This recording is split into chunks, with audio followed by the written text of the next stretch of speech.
स्कंद पुराण के अनुसार द्वापर युग में राजा उग्रसेन मथुरा में राज करते थे।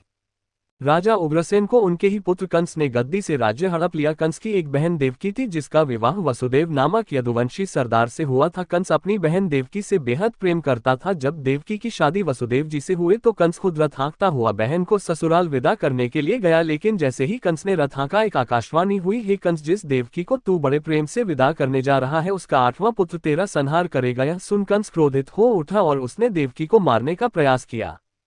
कंस ने सोचा अगर मैं इसे ही मार दूं तो इसका पुत्र ही नहीं होगा और ना ही मेरा नाश होगा। कंस को ऐसा करते देख यदुवंशी क्रोधित हो उठे और भयंकर युद्ध की स्थिति पैदा हो गई। हालांकि वसुदेव युद्ध नहीं चाहते थे। वसुदेव ने कंस से कहा कि तुम्हें देवकी से डरने की कोई जरूरत नहीं है, समय आने पर मैं तुम्हें खुद देवकी की 8वीं संतान सौंप दूंगा।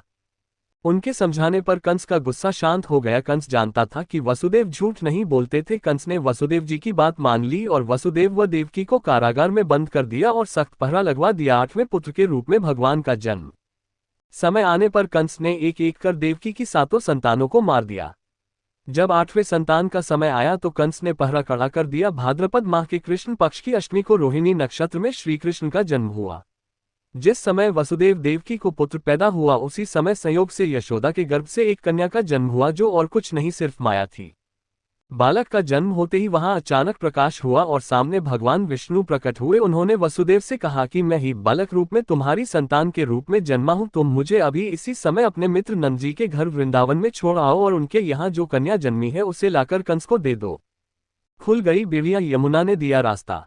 यह आदेश सुनकर वसुदेव नवजात शिशु को सूप में रखकर कारागृह से निकल पड़े और अथाह यमुना को पार कर नंद जी के घर पहुंचे। रास्ते में हो रहे चमत्कारों को देखकर वह बेहद दंग थे। जैसे पहरेदार अपने आप ही सो गए, उनके हाथों में पड़ी बेड़ियां खुल गई। उफनती हुई यमुना नदी भी उनके लिए रास्ता दे रही थी। यमुना नदी को पार कर वसुदेव ने नवजात शिशु को यशोदा के साथ सुला दिया और कन्या को लेकर मथुरा आ गए।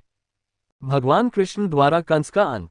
जब कंस को सूचना मिली कि वसुदेव देवकी को बच्चा पैदा हुआ है तो उसने बंदीगृह में जाकर देवकी के हाथ से नवजात कन्या को छीनकर पृथ्वी पर पटक देना चाहा, परंतु वह कन्या आकाश में उड़ गई और बोली, अरे मूर्ख, मुझे मारने से क्या होगा? तुझे मारने वाला तो वृंदावन में जा पहुंचा है, वह जल्द ही तुझे तेरे पापों का दंड देगा। ये सुनकर कंस बेहद क्रोधित हुआ।